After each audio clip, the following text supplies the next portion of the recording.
Thank you प्रभु। ये जो बांसुरी आप बजा रहे हैं कौन सी ट्यून के साथ मिक्स हो सकती है? हरे कृष्ण महामंत्र के साथ, कीर्तन के साथ बजा सकते हैं इसको? हरे कृष्ण। ये शिला प्रभु मैं पूछ रहा था कि जो ये आप बांसुरी बजाए तो ये कौन सी ट्यून के साथ मिक्स हो सकता है? कीर्तन के साथ बजा सकते हैं इसको? कीर्तन कौन सा वाला कीर्तन? जैसे मान लीजिए हरे कृष्ण महामंत्र का कीर्तन कर रहे हैं। हाँ, तो कर सकता है। बजाते हैं?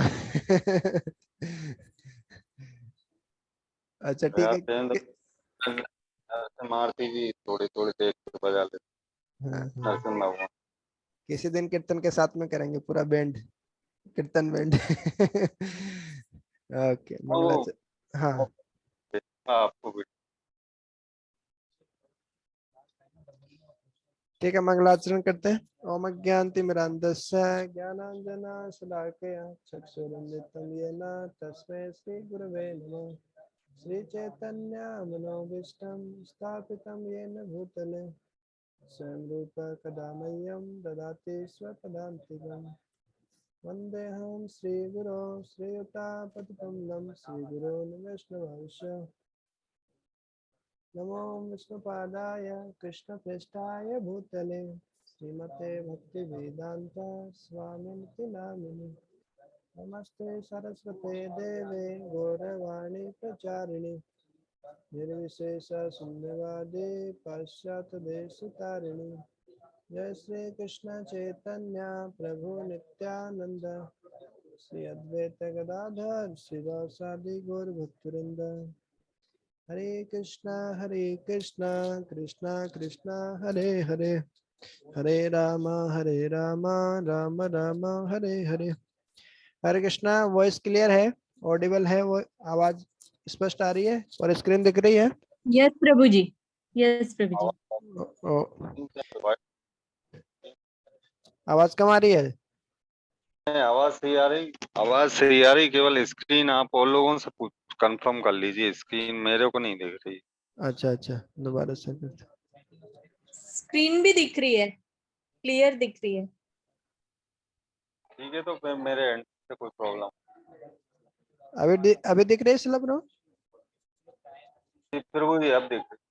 ओके, तो हम बहुत ही एक महत्वपूर्ण टॉपिक जिसको श्रीमंत चैतन्य महाप्रभु सैकड़ों सैकड़ों टाइम सुने थे, इसको एक ही प्रसंग को सैकड़ों हजारों बार सुने थे। तो ये ध्रुव महाराज और प्रहलाद महाराज की जो प्रसंग है श्रीमद् भागवतम में जो आता है, तो ये बहुत ही महत्वपूर्ण है। तो ये हम देख रहे थे, हमने कल ही स्टार्ट किया था ये। हाँ, love of a boy that attracted Lord of universe. देखिए, जो एक छोटे से बच्चे का जो प्रेम है, उसने पूरे ब्रह्मांड के जो अधिनायक जो भगवान है उन्हीं को आकर्षित कर लिया। तो प्रेम में बहुत शक्ति है।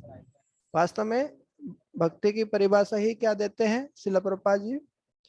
जब हम भक्ति रसामृत सिंधु देखते हैं तो उसमें लिखते हैं भक्ति मतलब प्रेममयी सेवा, लविंग डिवोशनल सर्विस, इसको बोलते हैं भक्ति। और डिवोशनल सर्विस, सेवा मतलब निस्वार्थ सेवा। तो इसमें हेतु नहीं होना चाहिए, जितना हेतु रहेगा उतना ही शुद्ध भक्ति नहीं होगी वो। तो इसमें देखते हैं हम, हालांकि प्रहलाद महाराज जो 4 प्रकार के भक्त रहते हैं, आर्तो, जिज्ञासु, अर्थार्थी और ज्ञानी, तो चारों वास्तव में शुद्ध भक्त नहीं होते हैं। तो प्रहलाद महाराज किस में आएंगे? हाँ, भगवान भगवत गीता में बोलते हैं आर्थ। आर्थ। आर्थ क्यों? क्योंकि वो पुकार रहे भगवान को। आर्थ मतलब क्या होता है? जैसे पुकारना, जैसे द्रौपदी जी ने भी चीरहरण के वक्त भगवान को पुकारी थी, तो वो भी आर्थ मतलब व्याकुल होकर भगवान को पुकारना। हाँ हाँ हाँ, तो वास्तव में कष्ट के समय भगवान को याद करना। लेकिन वो एक्चुअली वो प्रहलाद, वो ध्रुव महाराज का आता है कि वो है ना, वो किसके कारण भगवान को करते हैं वो अर्थ के कारण करते हैं। अर्थ तो जिज्ञासु, अर्थार्थी और ज्ञानी। लेकिन प्रहलाद महाराज तो कष्ट के कारण नहीं किए, वो तो बिना, जब कष्ट नहीं भी था तभी भगवान को याद कर रहे थे, और जब कष्ट में थे तभी भगवान को याद कर रहे थे। तो इसलिए हम नहीं बोलेंगे कि वो अर्थ तो मतलब अर्थ भक्त है, ऐसे नहीं बोलेंगे। तो फिर वो ज्ञानी में आएंगे ना प्रभु जी? वो तो शुद्ध भक्त है, मतलब ऐसे आर्थ तो जिज्ञासु अर्थार्थी ज्ञानी उसमें सबसे सर्वश्रेष्ठ है चारों में से। लेकिन फिर उनसे भी ऊपर है शुद्ध भक्त, जो बिना कोई हेतु के, जैसे वृंदावन के भक्त है, उनको वृंदावन के जो वृंदावन वासी रहते हैं उनको ये ज्ञान नहीं होता है कि ये कृष्ण भगवान है। कृष्ण भगवान हो या नहीं हो, बस कृष्ण हमारे हैं वाले, ऐसा रहता है उनका। तो इस तरीके से ये शुद्ध भक्तों की श्रेणी में आते हैं। हालांकि बाद में तो ये चारों ही जो श्रेणी के भक्त रहते हैं, बाद में आगे जाके तो चारों ही शुद्ध भक्त बन ही जाते हैं। लेकिन शुरू शुरू में मतलब ऐसा हो सकता है कि कोई किसी के जीवन में बहुत सारे कष्ट आते हैं। जैसे गौरांग प्रभु को जानते होंगे, गौरांग प्रभु राधानाथ सोई महाराज के जो शिष्य हैं, IIT बॉम्बे के जो पास आउट है, तो वो भी पहले भक्ति में इतना सिंसियर नहीं बन रहे थे। लेकिन उनका एक भयंकर एक्सीडेंट हुआ था। एक्सीडेंट ऐसा हुआ था कि कार इतना कार की कंडीशन इतनी खराब थी ना कि कोई है ना, कोई भी सोचेगा कि इसके अंदर जो भी था वो मर गया होगा, लेकिन वो और उनके एक फ्रेंड थे तो वो बच जाते हैं उसमें। तो उसी के बाद में 1993 में वो सोच लेते बस ये जीवन, बोले ये एक जीवन कृष्ण के लिए, बोले इस तरीके से। जैसे श्रीला प्रभुपाद जी बोले थे, श्री श्रीमद भक्ति चारू स्वामी गुरु महाराज को बोले थे कि give this one life time to Krishna, बोले ये एक जीवन आप भगवान कृष्ण के लिए दे दो। बोले इतने सारे जीवन है ना, कभी आप जानवर थे, कभी पशु थे, कभी पक्षी थे, कभी कीट पतंग, पता नहीं 84 लाख होने में कैसे हम भटकते भटकते आए हैं जी। तो बोले कि एक जीवन दे दो इनमें से, ज्यादा नहीं मांग रहे जी हम, 84 लाख में से एक ये मनुष्य जीवन है, ये दे दो भगवान के लिए। तो श्रील प्रभुपाद जी ऐसे श्री श्रीमद भक्ति चारू स्वामी गुरु महाराज को बोले थे। और श्री श्रीमद भक्ति चारू स्वामी गुरु महाराज हम सब जो शिष्य सबको बोला करते थे इधर उज्जैन में। तो इस तरीके से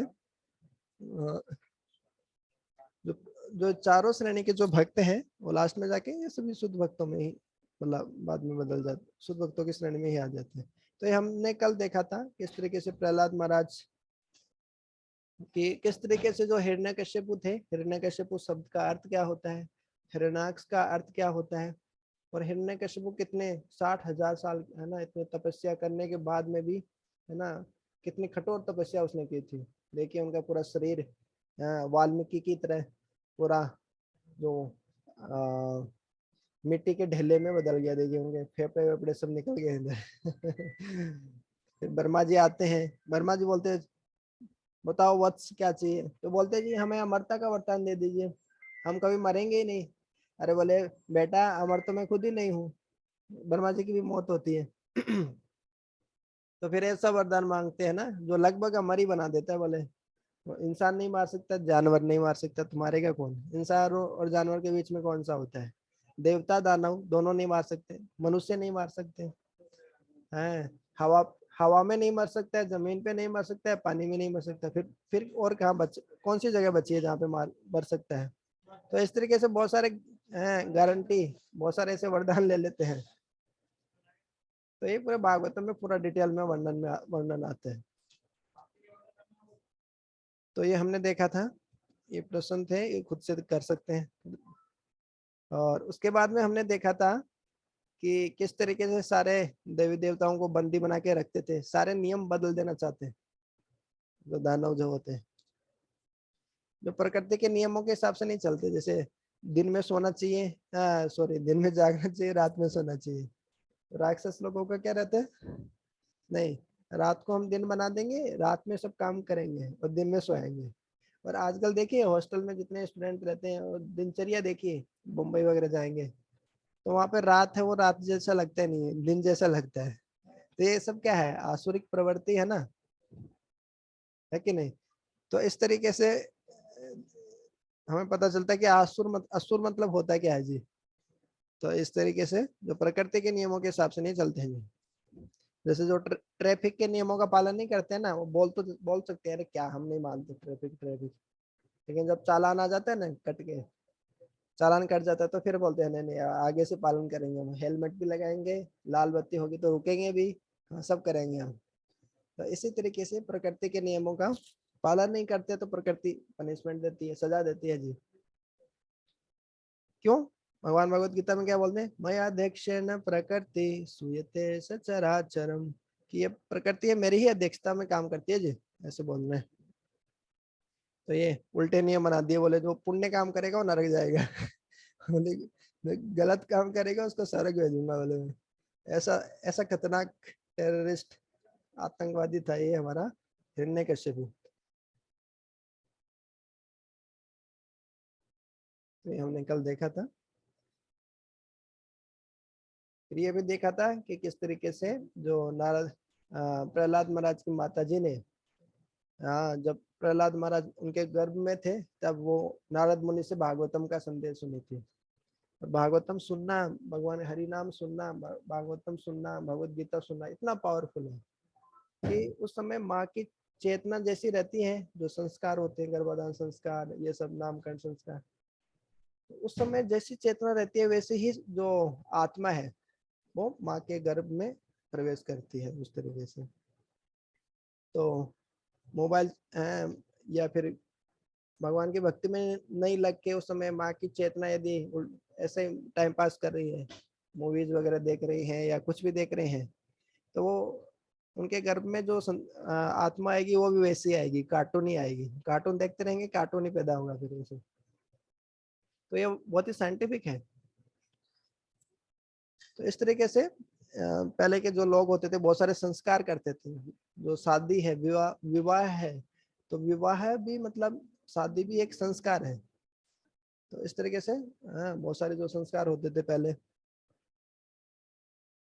तो इस तरीके से जो जो पहले से फिक्स हो गया था कि वो उनकी माता की चेतना इतनी अच्छी थी कि जो भी पैदा होगा वो बहुत महान भक्त होगा भगवान का, इस तरीके से। ये हमने कल देखा था।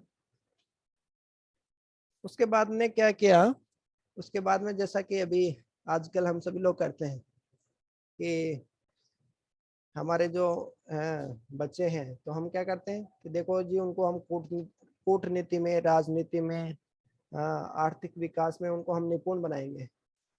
उनको ऐसा एजुकेशन देंगे कि उनका जॉब लगेगा तो सीधे फॉरेन कंट्री जाएंगे बोले। तो फॉरेन कंट्री में अच्छा खासा पैकेज होगा। मल्टीनेशनल कंपनी में काम करना चाहते हैं ना, जैसे इंजीनियर बनते हैं, कोई भी बनते हैं, डॉक्टर बनते हैं, तो दूसरे देश जाना चाहते हैं सभी लोग। क्यों? क्योंकि वहाँ पैसा अच्छा खासा मिलता है ना। तो इसी तरीके से हिरण्यकश्यपु भी क्या था, वो भी अपने बेटे को ये कूटनीति, अर्थशास्त्र, राजनीति इन सब में निपुण बनाना चाहता था। आजकल भी माता पिता अपने बच्चों को भक्त नहीं बनाना चाहते, बोले क्या माला घुमाने लग जाएंगे बचपन से। हम तो भी इसको एजुकेशन देके बहुत सशक्त बनाएंगे वाले इसको सशक्त बनने के चक्कर में क्या होता है, वो दानव बन जाता है, असुर बन जाता है, क्योंकि जीवन का लक्ष्य पता नहीं है। तो इसी तरीके से तो हिरण्यकश्यपु ने क्या किया, जैसे आप फोटो में देख रहे हैं ना इसमें स्क्रीन पे, ये हिरण्यकश्यपु जी है हमारे। और हिरण्यकश्यपु के सामने ये दो हाथ जोड़े जो खड़े हैं ना, दो ब्राह्मण, ये कौन है? ये प्रहलाद महाराज के टीचर है। प्रहलाद महाराज जिस स्कूल में, जिस कॉलेज में पढ़ते थे ना, तो उसके प्रोफेसर ये है हमारे संड और अमार्क। जो वो उनके ऋषि थे उनके बेटे हैं ना शायद ये। हाँ ऋषि के बेटे होंगे। शुक्राचार्य। हाँ हाँ शुक्राचार्य के बेटे हैं। जो शुक्राचार्य जो दानवों के जो कुल गुरु हैं, उनके बेटे हैं ये संड और अमार्क। तो ये उस कॉलेज के लेक्चरर थे, प्रोफेसर थे टीचर थे बोले, मास्टर जी थे ये प्रहलाद महाराज के। तो उन्होंने बहुत अच्छे से ये उनको एजुकेशन दिया, शिक्षा दिया, बहुत अच्छे से पढ़ाया लिखाया। हाँ, कि किस तरीके से हिरण्यकश्यपु है वही सर्वश्रेष्ठ है। हाँ, और किस तरीके से हमें कूटनीति करना चाहिए, कैसे दुश्मन को हराना चाहिए, और किस तरीके से अर्थशास्त्र, आर्थिक विकास बढ़ाना चाहिए, इस तरीके से। तो लेकिन प्रहलाद महाराज को ये सब पसंद नहीं आता था, क्योंकि आप देखेंगे जो कूटनीति, जो राजनीति होती है, उसमें एक पक्ष और विपक्ष ऐसे होता है। तो विपक्ष मतलब आपका एक तरीके से वो दुश्मन है। तो प्रहलाद महाराज को ये पसंद नहीं आता था, है ना। क्या दुश्मन क्या मित्र, है ना, सब तो भगवान के ही अंश है, बोले सब तो जीवात्मा है। हमारे दुश्मन कौन होता है? दुश्मन कौन होता है? जो हमारी इंद्रिय तृप्ति में मदद नहीं करता है, उसी को तो हम दुश्मन बोलते हैं ना। जो जो हमारी इच्छा होती है कि ऐसे होना चाहिए, ऐसे होना चाहिए, मेरे इंद्रियों को सुख मिलना चाहिए, कोई उसमें बाधा डाल देता आके, तो हमारा वो दुश्मन बन जाता है। तो शुद्ध भक्त होते हैं, उनके तो इंद्रिय तृप्ति करते ही नहीं है वो। तो इंद्रिय तृप्ति मतलब जैसे जीभ को अच्छा भोजन देना, हाँ, अच्छा सुनना, अच्छा देखना, अच्छा स्मेल करना, ये सब उन भगवान के शुद्ध भक्तों को तो ये, हाँ, इंद्रियों को तुष्ट करने का प्रयास नहीं करते, वो तो भगवान के इंद्रियों को तुष्ट करने का प्रयास करते हैं। तो उनके लिए क्या सुख, क्या दुख, क्या सर्दी, क्या गर्मी है, क्या ये मित्र, क्या दुश्मन, तो ये सब तो रहते ही नहीं। भगवत गीता में भगवान कई कई जगह बोलते हैं ना, ये जो द्वंद्व है, ड्युअलिटीज जो है, सुख दुख, सर्दी गर्मी, ये सम्मान अपमान, तो इसमें एक शुद्ध भक्त होता है वो विचलित नहीं होता है, उसको फर्क ही नहीं पड़ता ज्यादा। वो सुख आता है तो ऐसा नहीं कि बहुत ज्यादा सुख, खुश हो गया, या दुख आया तो मतलब बहुत दुखी हो गया, ऐसे एकदम फ्रस्ट्रेट हो गया, सुसाइड कर लिया, ऐसा नहीं होता है भक्त। लेकिन आप देखेंगे जो अच्छे अच्छे लोग रहते हैं, बड़े बड़े राजनेता, अभिनेता, बड़े बड़े आईआईटी के पास आउट इंजीनियर, बहुत अच्छा जॉब, करोड़ों का पैकेज है उनका, वो भी सुसाइड कर लेते हैं। अभी आईआईटी मद्रास के एक स्टूडेंट ने करोड़ों का पैकेज लगने के बाद में उसने सुसाइड कर लिया। बोले आगे जीवन का कोई उद्देश्य है नहीं, फालतू में बोले जीवन को कॉम्प्लेक्स बना रहे, जटिल बना रहे, बोले इससे अच्छा बोले आत्महत्या कर लेते हो, सुसाइड कर लेते, सुसाइड कर लिया उसने। तो इस तरीके से जो शुद्ध भक्त है भगवान के, उनको ये सब राजनीति, अर्थशास्त्र, ये सब पसंद नहीं आते उनको। तो ये प्रहलाद महाराज को पसंद नहीं आया कि ये जो है संडा और अमर जो सिखा रहे थे उनको, वो तो अपने ही धुन में लगे रहते थे प्रहलाद महाराज।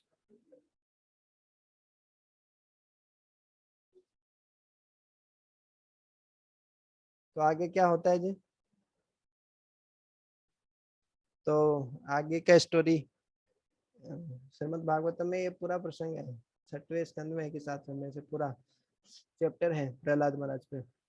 तो जब जो दानवों की जो राजा हिरण्यकश्यप जो हमारे रहते हैं, वो एक दिन है प्रहलाद महाराज को बुलाते हैं, आप मेरे बेटे, मेरे वत्स हैं, और उनको गोद में बैठा लेते हैं।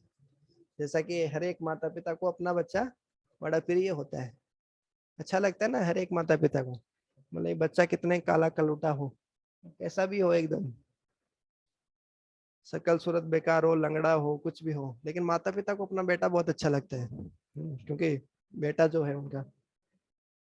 ऐसे ही जो हिरण्यकश्यप जी है, उनको भी, उन्होंने भी अपने बेटे को अपनी गोद में बिठाया, उनको गले लगाया, हाँ। तो वो पूछते हैं फिर, चलो चलो बताओ मेरे प्रिय वत्स, मेरे प्यारे बेटे, बताओ अब तक तुमने अपने अध्यापकों से इतना कुछ शिक्षा प्राप्त की है, तो उसमें सबसे अच्छा क्या लगा तुम्हें? तो हिरण्यकश्यप ने सोचा, ऐसे बताएगा कि भगवान हिरण्यकश्यप की पूजा करना, उनकी आराधना करना, उनका मान सम्मान करना, उनको प्रणाम करना, ऐसे बताएगा मेरा बेटा, है ना। तो ऐसी आशा से उन्होंने पूछा हिरण्यकश्यप ने प्रहलाद महाराज से। तो प्रहलाद महाराज क्या क्या उत्तर देते हैं? दिमाग चक्कर आ जाता है उनका, अच्छे अच्छे लोगों का दिमाग चक्कर आ जाता है। एक 5 साल का बच्चा देखो जी क्या जवाब देता है। वो 5 साल के बच्चे प्रहलाद बोलते हैं अपने पिताजी हिरण्यकश्यप को कि देखो, ये जो टेम्परेरी, जो अस्थायी, जो ये भौतिक शरीर जो हमें मिला है ना, यही सारे दुखों का कारण है। बोले कुछ लोग बोलते हैं ना, ये इतना कष्ट क्यों है, इस संसार में बहुत कष्ट है, ये कष्ट तो आते ही रहते हैं। तो ये हमें जो शरीर मिला है ना, यही कष्टों का कारण है, शरीर के कारण ही हमें कष्ट मिल रहे हैं। जिस दिन भौतिक इस जगत में आए थे, जिस दिन शरीर मिला था, जिस उसी दिन से हमारे कष्ट स्टार्ट हो गए। तो प्रहलाद महाराज बता रहे हैं हिरण्यकश्यप को, देखो ये जो हमारा शरीर है ना, जो हमारा भौतिक शरीर है, ये जो जो शरीर भगवान की सेवा में नहीं लगा है, ये शरीर ही हमारे सारे कष्टों का कारण है बोले, ऐसे बोल रहे हैं उसको। और जो व्यक्ति इसी शरीर को ही सब कुछ मान लेता है, इस शरीर को ही मान लेता है कि ये शरीर ही मैं हूँ, शरीर आत्मा होता है, परमात्मा भगवान होते हैं, उसको कुछ पता नहीं है, तो बोले कि वो महामूर्ख है बोले। इसको बोले हिरण्यकशिपु को बोलते हैं। और बोले ऐसे महामूर्ख को क्या करना चाहिए, वृंदावन चले जाना चाहिए बोले, जंगल में चले जाना चाहिए, और जो पूर्ण पुरुषोत्तम भगवान श्री कृष्ण है उनकी शरण लेनी चाहिए। और वो विष्णु है, वो उनका दुश्मन, हिरण्यकशिपु का दुश्मन है, और बोल रहे कि उसी की भगवान श्री कृष्ण के शरण में चले जाना चाहिए बोले। उकसा रहा है बोले अपने पिता को।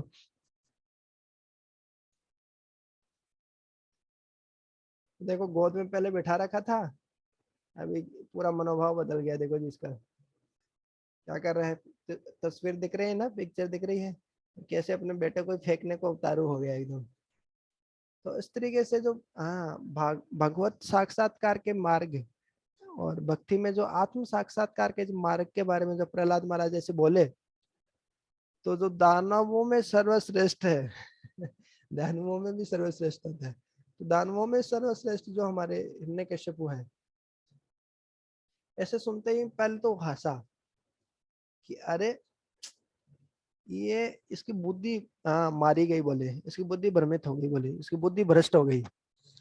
कौन है मेरे शत्रु की तरफ से, मेरे दुश्मन की तरफ से आके कौन आता है बोले, और इसको ऐसा ऐसा ज्ञान देते हैं, इसको बोले ब्रेन वॉश कर दिया है। ऐसे बोलते हैं ना कि इस्कॉन वाले हैं वो ब्रेन वॉश कर देते हैं। बोले अच्छे खासे लड़का था, अच्छा खासा पैसा कमा रहा था, हाँ वो अच्छा स्मार्ट लड़का था, बोले कहाँ वो साधु बन गया बोले। तो बोलते कि नहीं नहीं साधु बन गया, मतलब इसका ब्रेन वॉश हुआ है बोले, इसका तभी बन सकता है, नहीं तो इतना सब कुछ होने के बाद में कैसे सब कुछ छोड़ देगा बोले। तो ऐसे इसको उनके बारे में बोलते हैं। तो ऐसे ही उसको लगा अरे नहीं नहीं मेरा बेटा इतना अच्छा है, मेरा बेटा प्रहलाद इतना अच्छा है, संड और अमर के इसके टीचर हैं, प्रोफेसर हैं, फिर भी ये इसकी इसकी मत्ती मारी गई बोले, इसकी बुद्धि भ्रष्ट हो गई बोले। पक्का कोई ना कोई शत्रु आए इसका ब्रेन वॉश कर दिया, इसका दिमाग खराब कर दिया, कचरा भर दिया बोले इसके दिमाग में। मतलब हिरण्यकशिपु ही भगवान है और ये बोल रहा है कृष्ण भगवान है। तो बोले कि उसको हिरण्यकशिपु को क्या लग रहा है कि इसका ब्रेन वॉश हो गया बोले, ऐसे बोल रहे। तो उसने बोले कि जो जो मेरे दुश्मन है, जो ये दुष्ट लोग है, जो ये वैष्णव है ना, जो ये भक्त लोग जो वैष्णव है, इन सब से बचा के रखना है इसको, प्रहलाद को। नहीं तो ये जो वैष्णव लोगों के संपर्क में आ गया ना ये, तो इसकी मति पूरी ही इसकी बुद्धि पूरी भ्रष्ट कर देंगे वो लोग। हाँ, जैसे कोई बोलते हैं ना कोरोना पेशेंट है, कि कोरोना का मरीज है, तो उसके उसके पास में कोई आएगा तो वो ही मारा ही जाएगा बेचारा, उसको कोरोना हो जाएगा, कितना चांस है उसका, संभावना कितनी है, प्रोबेबिलिटी कितनी है। तो उसी तरीके से वो भी बोल रहा है, हिरण्यकशिपु बोल रहा है कि जो ये वैष्णव है ना, जो भक्त लोग हैं, इनके पास में मत जाने देना इसको, या उनको इनके पास मत आने देना, नहीं तो इसकी इसकी बुद्धि भ्रमित कर देंगे बोले, इनको हरे कृष्णा हरे राम का जप करना शुरू करवा देंगे बोले, बोले इनको दूर रखना उनसे, ऐसे बोल रहे हैं हिरण्यकशिपु। लेकिन फिर भी उन्होंने बोला, संड और अमर को उन्होंने बोला कि देखो देखो हम तो ऐसा कोई उसको शिक्षा दे भी नहीं रहे, और कोई दूसरे कोई वैष्णव भी ऐसे आ नहीं रहे, फिर भी इसका मतलब माइंड, मतलब इसका मन है वो भगवान के प्रति मतलब लगा ही रहता है, चिपका ही रहता है भगवान के प्रति बोले ये तो तो बोले कि इसका हमको तो समझ में नहीं आया, इसका कारण क्या है। बोले जैसे एक बहुत अच्छा उपमा दे रहे हैं, देखिए बहुत अच्छा एनालॉजी दे रहे हैं यहाँ पे, कि वो संडा अमर क्या बोलते हैं, जैसे चुंबक है लोहा है, तो लोहा और चुंबक क्या अपने आप ही आ जाते हैं जी बोले एक जगह, कोई प्रयास मतलब पास में रखेंगे तो अपने आप ही खींच लेते हैं ना। तो इसी तरीके से बोले इसका मन भी है, वो अपने आप ही विष्णु के तरफ खींचा चला जाता है बोले। ऐसा होता है नहीं होता है, हमारे जीवन में भी आप देख सकते हैं, अपने जीवन में खुद के जीवन में देख सकते हैं आप, जो व्यक्ति जिस गुण में होता है उस उन चीजों के प्रति अपने आप आकर्षित हो जाता है। जैसे कोई मान लीजिए मांस मछली खाता है या फिर जिसकी तमोगुण में है, तो वो अपने आप ही आकर्षित हो जाएगा। जब उसको मीट की दुकान दिखेगी, या फिर उसको मूवी मूवी थिएटर देखेगा, या फिर उसको जो पब्स वगैरह हैं ये सब देखेंगे, तो तुरंत वो अट्रैक्ट हो जाता है, आकर्षित हो जाता है, अरे वाह वाह वाह क्या बात है। और जो सत्व गुण में होता है, वो जैसे भक्तों को देखते हैं, मंदिर को देखते हैं, भगवान का विग्रह देखते हैं, भगवान के शुद्ध भक्तों को देखते हैं, तो तुरंत भक्तों के प्रति आकर्षित हो जाते हैं। रजोगुण में होते हैं तो हम रजोगुण वाली चीजों के प्रति आकर्षित होते हैं। तो इस तरीके से जैसे तो बोले कि ये प्रहलाद भी बोले ऐसा ही है। जैसे बोले चुंबक लोहे के प्रति खींची चली जाती है, बोले इसका ये प्रहलाद भी है, बोले विष्णु की तरफ खींचा चला जाता है, बोले ये तो। और प्रहलाद ने क्या बोला कि देखो जीवन का उद्देश्य है भगवान विष्णु का भक्त बनना, और वो भी कैसा, एक निष्ठ भक्त बनना। भगवान का भक्त बनना यही जीवन का लक्ष्य है। जीवन का लक्ष्य पता नहीं है तो तभी तो पूरी दुनिया क्या कर रही हो, पूरे जीवन भर भागती रहती है ना। और जीवन का लक्ष्य पता नहीं है कि जीवन में करना क्या है, मतलब जीवन का लक्ष्य मतलब कि हमें क्या हासिल क्या करना है जीवन में। तो सब उससे पूछेंगे, तो सबसे पूछेंगे तो सबका अलग अलग जवाब आएगा ना। कोई बोलेगा कि जीवन में हासिल क्या करना है, तो बोलेंगे कि एक अच्छा सा बंगला बनाना ये जीवन का लक्ष्य है। बोला अच्छी सुख सुविधा है, मेरे 7 पीढ़ियां तर जाए, बोले इतना पैसा कमा लूं मैं, वही जीवन का लक्ष्य है। तो ऐसे ही आप भी सबसे पूछ लो, अपने घर वालों से पूछ लो कि जीवन का लक्ष्य क्या है, बोले करना क्या है, तो सबका ऐसे ऐसे ही बताएंगे, सब अलग अलग जवाब बताएंगे सब। लेकिन प्रहलाद महाराज बोल रहे हैं नहीं नहीं, ये सब जीवन का लक्ष्य नहीं है। जो बोले कि जीवन का लक्ष्य है भगवान का भक्त बनना। बोले स्क्रीन दिख रही है ना? यस प्रभु जी दिख रही है। ओके, तो वो ऐसे ही बताए। और फिर बोले कि जो सारे, और फिर क्या उद्देश्य क्या है, भगवान का भक्त बनना, और जितने भी जीवात्मा है उनको भगवान के संतान के रूप में देखना। जैसे वो आता है ना श्लोक, ब्राह्मण्य गवी हस्तिनी सुनिचेव सौपाके च पंडिता समदर्शन। जितने भी सारे जीवात्मा है उनको देखना कि सब ये भी आत्मा है, इनके हृदय में भी परमात्मा के रूप में भगवान बैठे हैं जी। सुअर को भी देखेंगे, सबसे गंदा जानवर है, तो उसमें भी अरे भगवान कितने दयालु हैं। सुअर के हृदय में भी बोले बैठे हैं भगवान, है उसके मित्र के रूप में बोले सूर्य धम सर्वभूता नाम। हाँ, सारे जीवों के हृदय में बैठे हैं जी बोले। और बोले शत्रु और मित्र के रूप में भेदभाव नहीं करना जी, ऐसे प्रहलाद महाराज बोल रहे हैं। क्योंकि हिरण्यकशिपु बोल रहा था वो विष्णु मेरा दुश्मन है, मेरा शत्रु है, तो प्रहलाद महाराज का उपदेश दे रहे नहीं नहीं, ये देहात्म बुद्धि के कारण हम बोलते हैं मेरा दुश्मन है, मेरा शत्रु है। सभी तो भगवान की संतान है, सबको तो भगवान की सेवा करना चाहिए। अब संतान मतलब क्या, जैसे हमारे माता पिता है तो हमें माता पिता की सेवा करनी है, तो ऐसे हम भगवान की संतान मतलब भगवान की सेवा करना है। ये इतनी सी बात समझ में नहीं आती। तो फिर जो संड और अमर थे और गुस्सा हो गए, बहुत गुस्सा हो गए, बहुत डांटा उन्होंने गालियां भी दी उसको, बच्चे को। उन्होंने बहुत प्रयास किया उनको, और फिर वो दोबारा से हिरण्यकशिपु के पास में ले गए चंडामुंड। फिर क्वेश्चन आ गया कि कितना हमें समझ में आया उसको टेस्टिंग करने के लिए। तो अभी देखिए, तो अब दोबारा से जो हमारे प्रहलाद महाराज हैं और हिरण्यकशिपु की गोद में चले गए। फिर हिरण्यकशिपु ने पूछा चलो बता प्रहलाद, अब बता तुमने क्या सीखा, तूने जो भी सीखा ना उसमें से बता, सबसे सर्वश्रेष्ठ तेरे को सबसे अच्छा क्या लगा।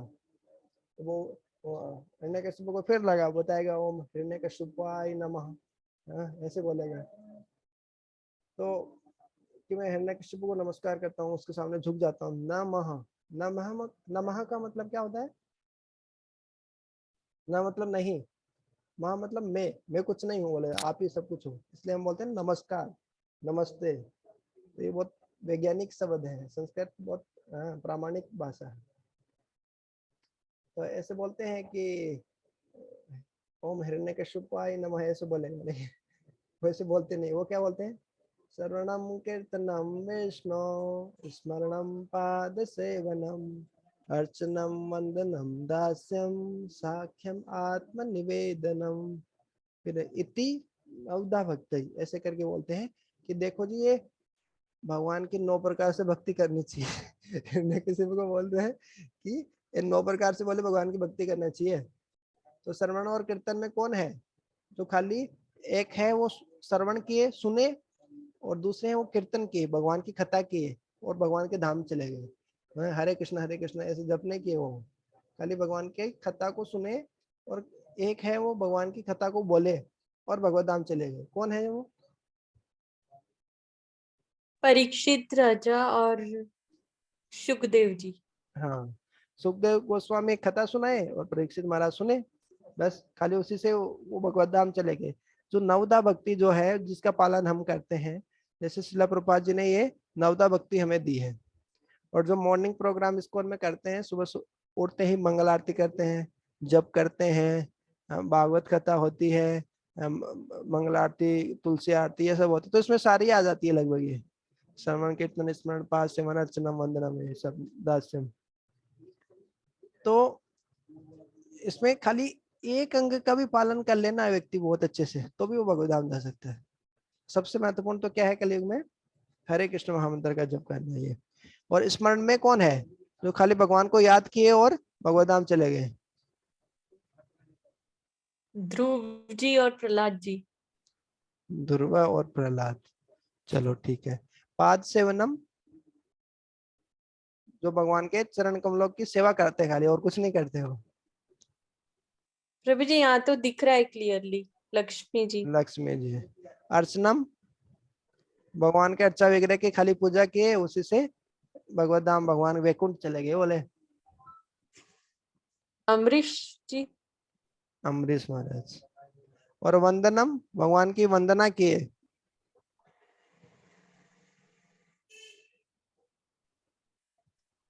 अक्रूर, भीष्म। जो अक्रूर, हाँ अक्रूर का भी आता है, भीष्म का भी आता है क्या वंदन में? हो सकता है आता हो, कंफर्म करना पड़ेगा। दास्यम, दास्यम में यहाँ पे कौन दिख रहे हैं? हनुमान जी है, काली भगवान के नौकर बन के रहे, दास हैं। जय श्री राम, तो हर काम में कि मैं राम जी का सेवक हूँ, बोले कौन है? तो राम जी का सेवक हूँ, बोले तुझ सेवक हूँ। और साख्यम, साख्य मतलब भगवान को अपने मित्र के रूप में स्वीकार किए, उसी से भगवत धाम चले गए। कौन? अर्जुन जी। अर्जुन। और आत्म निवेदन मतलब पूर्ण रूप से अपने आप को भगवान के चरणों में न्योछावर कर दिया, बोले सब कुछ भगवान का। बोली महाराज। बलि महाराज। तो इस तरीके से नवधा भक्ति के ये ज्ञान दे रहे हैं अपने पिताजी हिरण्यकशिपु को। बोले कि तू मूर्ख, देहात्म बुद्धि के जीव, बद जीव, नवदा भक्ति में से एक भी अंक का पालन कर ले, तेरा उद्धार हो जाएगा बोले। इनडायरेक्टली तो ऐसे ही बोल रहे हैं ना प्रहलाद महाराज अपने पिता को। है श्रवणम कीर्तनम विष्णु, किसका करना है? विष्णु का श्रवण और कीर्तन करना है। स्मरणम पाद सेवनम अर्चनम वंदनम दास्यम साख्यम आत्म निवेदनम। तो ये भक्ति की नवधा, नवधा भक्ति के सारे 9 अंग हैं। और एक एक अंग का पालन करने से देखो कैसे भगवत धाम चले गए। मीटिंग खत्म होने वाली है थोड़ी देर में। तो ये जब दोबारा से हिरण्यकशिपु ने जब बुलाया प्रहलाद महाराज को, तो प्रहलाद महाराज ने फिर वो यही जवाब दिया। इस तरीके से बोले भगवान का भक्त बनना चाहिए। और मनसा कर्मणा वाचा, बॉडी माइंड एंड वर्ड से, मन कर्म और वचन से कैसे भगवान की सेवा करनी चाहिए जी, ऐसा बता रहे हैं। कौन बता रहे हैं? प्रहलाद महाराज अपने पिताजी, जो कि दानवों में सर्वश्रेष्ठ है। और इधर भक्तों में सर्वश्रेष्ठ कौन? प्रहलाद महाराज उनको बता रहे हैं कि किस तरीके से भगवान की सेवा करनी चाहिए। बोले कि अपने वचनों से यानी भगवान का जप करना, भगवान की कथा करना, भगवान की सेवा करना चाहिए। अपने कर्मों से भगवान का जप करना, भगवान की ही सेवा करना, जो भी कर रहे हैं भगवान को केंद्र में रख के करना। बोले वो भी नहीं कर सकते, कम से कम मन से तो कम से कम भगवान की सेवा करो। बोले एकदम बीमार हो गए, कुछ कर्मणा और वचन उससे नहीं कर पा रहे, तो मन से तो कम से कम सेवा कर सकते हैं भगवान की, और उसका भी फल मिलता है। सबसे अच्छी बात है, मन से भी सेवा करने का उसका फल मिलता है। खाली मन में ही बहुत सारे भक्तों का उदाहरण है शास्त्रों में, तो खाली मन से ही सोचे कि मैं भगवान को भोग लगा रहा हूँ, है ना, एक अच्छा बहुत अच्छा जैसे फ्रूट्स हैं, बहुत अच्छे अच्छे फल है, उनको काट के ऐसे भोग लगा रहा हूँ, तुलसी पत्ता रख दिया हूँ, अभी अभी घंटी बजा रहा हूँ। तो खाली ऐसे सोचने से मतलब मन से भी मतलब आप ऐसे ऑफरिंग कर सकते हैं, उससे भी फल मिलता है। और जब कुछ नहीं कर पाते हैं तो खाली महामंत्र का जप करके भी हम भोजन लेते हैं, 3 बार श्री विष्णु श्री विष्णु श्री विष्णु बोल के भी हम भोजन खा लेते हैं, तो उसका पाप नहीं लगता है। ये मतलब जिसको मान लीजिए भोजन है, जिसको हमने भोग नहीं लगाया भगवान को, वो भोजन हमारे सामने है और वो सही बनाया गया है, प्याज लहसुन नहीं है उसमें, ठीक ठाक है, तो उस खाली हम श्री विष्णु श्री विष्णु श्री विष्णु बोलेंगे तो भी हमें उसका पाप नहीं लगेगा। मतलब नहीं तो भगवान को भोग लगाए बिना जो भी खाते हैं तो भगवान क्या बोलते हैं, हाँ पचंती प्रभु जी मतलब विष्णु भगवान का कोई भी नाम ले लो, ऐसा हो गया क्या इसका हाँ मतलब? हरे कृष्ण